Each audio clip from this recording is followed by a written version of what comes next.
Donald Trump pada hari Senin mengumumkan bahwa Iran dan Israel telah sepakat untuk melakukan gencatan senjata yang menandai berakhirnya perang 12 hari. Hal tersebut disampaikan Trump melalui platform media Truth Social pada Senin sore waktu setempat.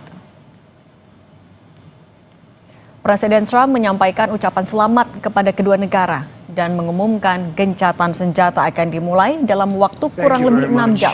Setelah masing-masing negara menyelesaikan operasi militer yang tengah berlangsung.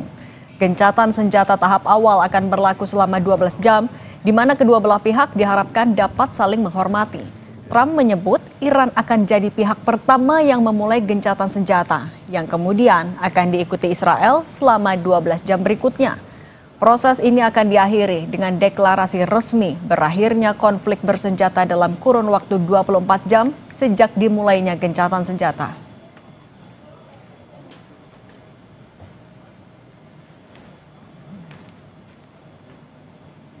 Sementara Menteri Luar Negeri Iran, Abbas Araghchi, membantah soal kesepakatan gencatan senjata Iran-Israel yang dinyatakan Presiden Amerika Serikat Donald Trump. Menlu Iran mengatakan, Iran akan menghentikan serangannya jika Israel menghentikan serangan udara sebelum pukul 4 pagi waktu setempat. Pernyataan ini menandai pernyataan resmi pertama Iran tentang klaim gencatan senjata antara Iran dan Israel yang diungkapkan oleh Presiden Amerika Serikat Donald Trump. Menlu Iran mengirimkan pesannya di media sosial X pada pukul 4:16 pagi. Sebelumnya, Iran menunggu Israel menghentikan serangannya paling lambat pukul 4 pagi waktu Tehran.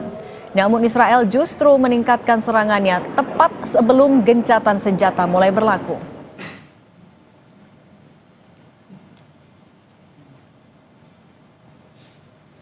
Menteri-menteri luar negeri Uni Eropa menekankan pentingnya solusi diplomatik terkait situasi yang memanas di Iran. Kepala Kebijakan Luar Negeri Uni Eropa, Kaja Kallas, mengingatkan agar Iran tidak menutup Selat Hormuz karena dianggap sangat berbahaya dan tidak akan menguntungkan siapapun. Kallas menyatakan bahwa ada kekhawatiran terjadinya serangan balasan dari Iran setelah serangan terhadap fasilitas nuklir Iran. Dirinya mendorong adanya solusi diplomatik untuk memikirkan risiko jangka panjang atas situasi yang terjadi. Dalam rapat bersama sejumlah menteri luar negeri Uni Eropa, Kallas menyebut bahwa negara-negara anggota Uni Eropa akan membahas hasil tinjauan terhadap pasal 2 dari Perjanjian Asosiasi dengan Israel, yakni sebuah perjanjian kerjasama dengan negara yang terlibat konflik bersenjata di Gaza dan Iran. So ministers are very much focused on the diplomatic solution and also the concerns of retaliation and this war escalating are huge. Especially closing of the Strait of Hormuz by Iran is something that it would be extremely dangerous and not good for anybody. Of course, we are discussing Middle East in broader sense, also after also Gaza and Article 2 of our association agreement with Israel. We have done the review. The review is ready. All the member states have it. Lalu bagaimana keberlanjutan perang Iran-Israel usai diumumkannya gencatan senjata oleh Presiden Trump? Kita sudah bergabung dengan Marsma Purnawirawan Agung Sasongkojati selaku pakar strategi udara dan mantan pilot F5 dan F16 TNI AU, serta Guru Besar Kajian Wilayah Timur Tengah dan Islam Universitas Indonesia, Yoh Mahmudi. Selamat petang semuanya. Selamat petang, Mbak. Ya. Mas Yo, saya mau ke Anda dulu. Mas Yo, sebenarnya apa yang bisa kita baca dari pernyataan Presiden Trump yang mengaku ada kesepakatan gencatan senjata? Karena Iran sudah membantah. Israel pun mengamini bahwa target militer sudah tercapai bahkan melebihi, tapi informasi terakhir, berita terakhir, Israel tetap mengumumkan akan melanjutkan perang itu karena ada pelanggaran gencatan senjata. Apa sebenarnya ada di pikiran Amerika Serikat dan Israel? Ya, pengumuman Trump ya untuk mengakhiri peperangan dan gencatan senjata itu kan sebenarnya ketika dalam kondisi klimaks ya, satu sama lain pada puncak penyerangan, tiba-tiba anti klimaks begitu ya. Trump mengumumkan bahwa telah terjadi gencatan senjata. Ya, kalau kita agak flashback sedikit ke belakang, kan Trump juga memberikan ancaman kepada Iran apabila agar tidak melakukan serangan balik atas serangan yang dilakukan oleh Amerika ketika situs pengayaan nuklir, dan apabila itu dilakukan maka akan dilakukan serangan yang lebih keras dan bahkan dampaknya tidak bisa dibayangkan sebelumnya.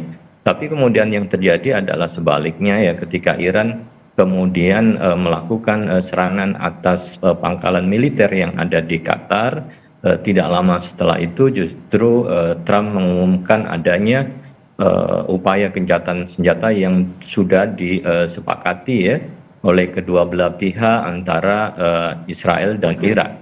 Ya, walaupun belum ada pernyataan resmi yang betul-betul firm dari pihak Iran, karena posisi Iran itu kan memposisikan bahwa negaranya under attack ya, jadi Iran bukan yang memulai, maka kemudian tergantung dari Israel. Begitu Israel berhenti, maka Iran akan berhenti.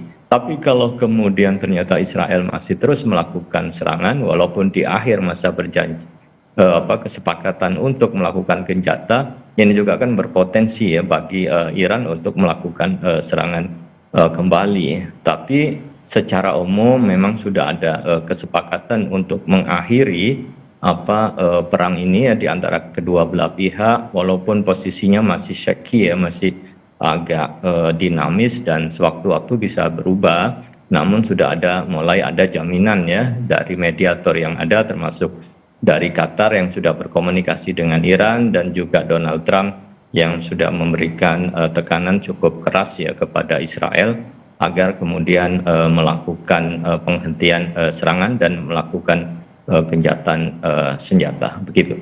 Oke. Kalau ke Pak Syarki, kalau Anda membaca pernyataan atau sikap dari AS dan juga Israel, iyakah kalau gencatan senjata itu akan bisa berlaku secepatnya, atau justru ya perang bisa berlanjut? Gencatan senjata pasti berlaku secepatnya, karena sudah bisa dilihat pada saat minggu pertama Israel berhasil merebut keunggulan di udara, bahkan dominasi udara.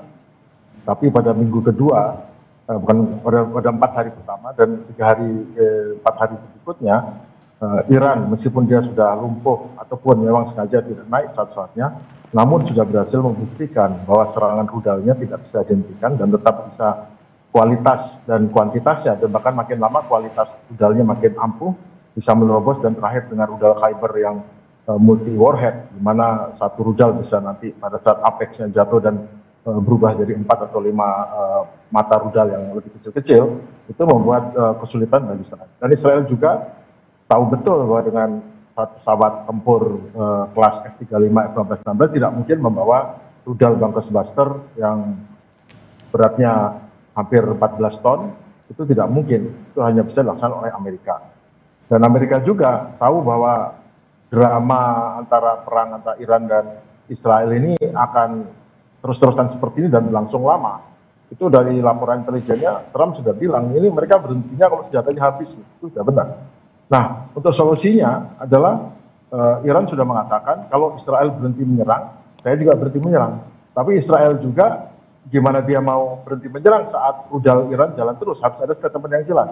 Maka dibantulah oleh Amerika dengan serangan udara yang terkoordinasi, yang katanya menghancurkan beberapa instalasi nuklir Iran. Tapi kita sudah tahu juga bahwa sudah bocor bahwa sudah diungsikan tuh peralatan manusianya, dan sehingga pemboman itu kalaupun tepat di situ juga tidak terlalu berarti apa-apa. Intinya tidak ada kebocoran uranium. Dan apakah itu tepat di sasaran itu atau di sebelahnya, orang juga nggak tahu. Dan jelas itu dibaca dari ucapan dari Menteri Pertahanan dan Kepala Staf Angkatan Senjata Amerika yang mengatakan untuk battle damage assessment kami belum tahu. Nah, itu artinya tidak akan ada tahu. Karena tidak pernah ada ledakan besar di situ, hanya yang di permukaan saja akibat semau. Jadi saya kira ini memang adalah false flag operation, jadi operasi bendera palsu istilahnya, yang memang untuk menyelamatkan muka daripada Israel, Iran, dan Amerika, di mana Amerika tetap sebagai yang di depan untuk membantu perdamaian. Israel meskipun gagal mencapai tujuannya menghancurkan instalasi nuklir, tapi sudah mission accomplished dengan klaim Amerika berhasil menghancurkan. Dan Iran juga tidak dikalahkan Israel, tetapi masuk meja perundingan karena sudah dibantu Amerika si Israelnya. Jadi ini adalah seperti biasa memang di dalam dunia dunia hubungan antar negara, konflik antar negara ini, hal seperti ini memang sering terjadi dan saya percaya bahwa ini memang dihentikan karena memang semuanya butuh berhenti. Karena Israel sudah makin kacau, ekonominya terganggu, Iran yang jelas terganggu. Tapi yang jelas Israel itu berhasil menunjukkan dia punya dominasi udara dan superioritas udara. Oke. Iran mempunyai superioritas di bidang informasi, keunggulan di bidang informasi. Oke, Mas Syarki, kami juga mau minta mungkin audionya bisa dibesarkan lagi atau didekatkan. Sambil itu saya mau ke Mas Yo. Mas Yo, ini kan kita masih melihat bagaimana eskalasinya, apakah akan melibatkan negara-negara Timur Tengah lain atau tidak. Tapi di sisi lain, apa yang bisa dilakukan Indonesia untuk mendorong deeskalasi di Timur Tengah?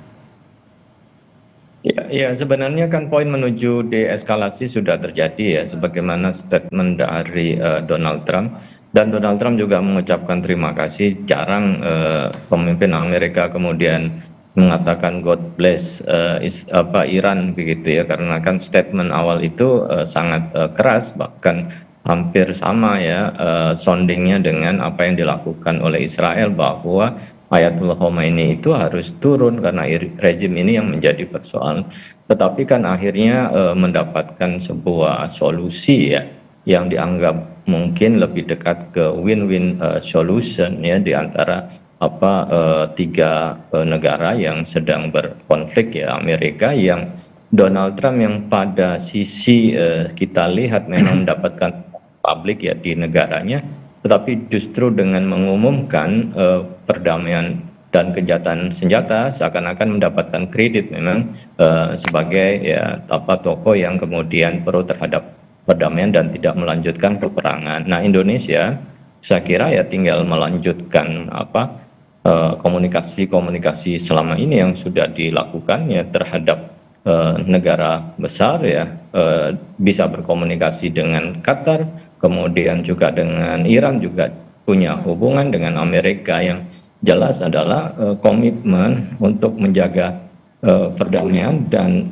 tentu juga diharapkan bisa menyelesaikan ya masalah fundamental ya, akar dari konflik yang tidak hanya gencatan senjata ini bersifat sementara, tetapi juga harus menyelesaikan persoalan yang lebih fundamental ya, yang tentu nanti kan berkaitan dengan masalah konflik Israel dan Palestina selanjutnya yang juga harus menjadi fokus. Nah, Mas Yo, tapi untuk menyelesaikan masalah fundamental itu, untuk ya ini menjaga deeskalasi di area Timur Tengah, bagaimana peran negara-negara di Timur Tengah tadi itu untuk menjaga agar ketegangan sudah tidak ada lagi, bisa betul-betul diselesaikan lewat gencatan senjata?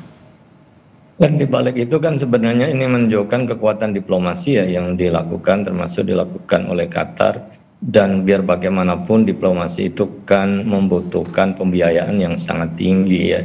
Kenapa kemudian Trump begitu cepat mengalami perubahan, kadang bimbang ya, antara tetap setia dengan Amerika atau kemudian melihat ya peluang yang lain untuk perdamaian. Karena kita tahu bahwa dalam beberapa minggu sebelumnya kan ada lawatan Trump ya ke Saudi, kemudian ke Qatar, ke Uni Emirat, yang itu mendapatkan investasi yang sangat fantastis ya dari ketiga negara besar itu, hampir mencapai 2-3 triliun US dollar, yang itu bukan angka yang kecil bagi Amerika ya yang sedang dalam kondisi ekonominya juga tidak baik-baik saja.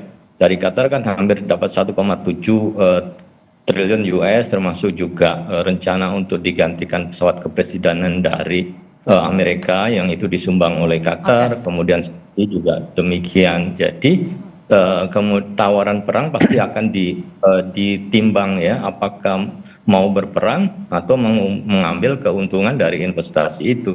Trump sebagai seorang pengusaha pasti kemudian lebih suka untuk mendapatkan.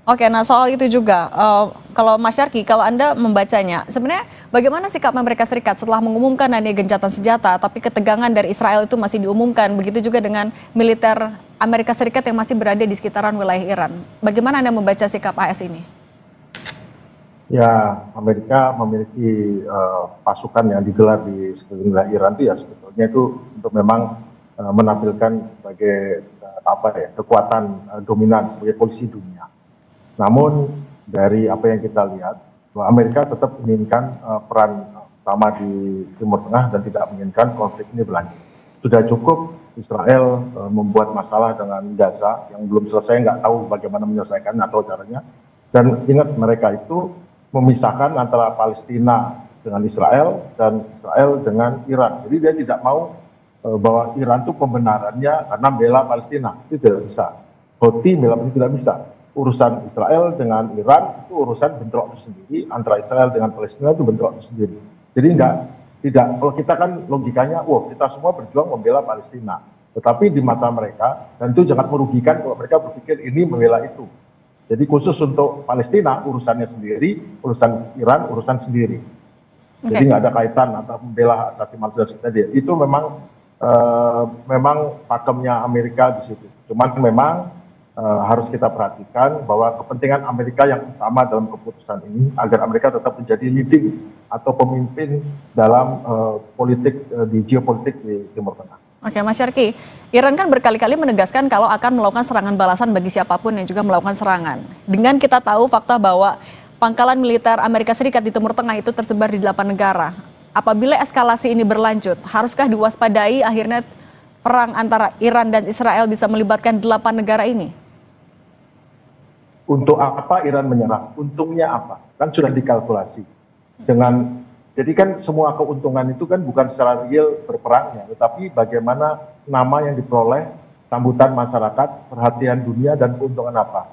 Perang dan diplomasi itu sama-sama adalah tawar-menawar, di mana diplomasi secara damai, perang secara kekerasan. Namun sebetulnya perang lanjut diplomasi lanjut perang, dan perang itu kan juga hanya perang militer, tapi ada perang ekonomi dan perang informasional. Namun sekarang di era media sosial ini, kadang-kadang pertempuran itu cukup hanya sekian persen, tetapi pembesarannya dengan media informasi, media perang informasi itu lebih besar. Sehingga bisa kita lihat untuk apa untungnya Iran melanjutkan. Karena secara informasi dia sudah menang, terus terang Amerika dan Israel ini sudah kalah dalam perang informasi dengan Iran. Di mana setelah minggu kedua, ketiga saat Iran berhasil mengkonter dan berhasil menyerang, dan meskipun hanya 10-20% rudal masuk, itu sepenuhnya bahwa Iran sebagai negara yang kelihatan lebih lemah, tetapi dia berhasil menghancurkan atau menghilangkan image dari Israel sebagai negara yang tangguh, tidak terkalahkan, dan akhirnya Israel mencari bantuan Amerika. Itu nggak bisa dihapus dengan mudah. Okay. Dan Iran sudah mencapai tujuannya dengan segala kehancuran dia alami, dia sudah mencapai tujuannya. Satu, tidak ada melakukan serangan proporsional juga ya, berarti? Nuklirnya hancur. Yang kedua, tidak ada satupun yang menyatakan bahwa Iran kalah oleh Israel. Itu udah kemenangan bagi Iran. Oke. Nah, kalau Mas Yo mungkin boleh singkat saja. Artinya siapa negara yang akan bisa mampu menengahi konflik ini, menjaga agar deeskalasi terus terjadi, gencatan senjata betul-betul bisa dilakukan, tidak ada konflik lanjutan antara keduanya? Ya, tentu kan penjaminannya adalah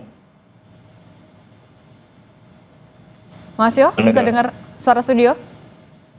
Ya, negara-negara Teluk. Kemudian Amerika berkepentingan untuk menjaga eksistensi Israel, dan Iran juga saya kira ya menjadi hal utama menentukan atas konflik dan stabilitas yang ada di situ. Tiga elemen itu saya kira di luar ya aktor-aktor yang lain saya kira menjadi penting untuk bisa menyelesaikan masalah di kawasan. Oke, baik. Mas Yoh Mahmudi, pengamat Timur Tengah Universitas Indonesia, dan Marsma Agung Sasongko Jati, terima kasih sudah berbagi Kompas Petang. Sehat selalu semuanya. Oke, sama-sama. Usai jeda di Kompas Petang, saudara.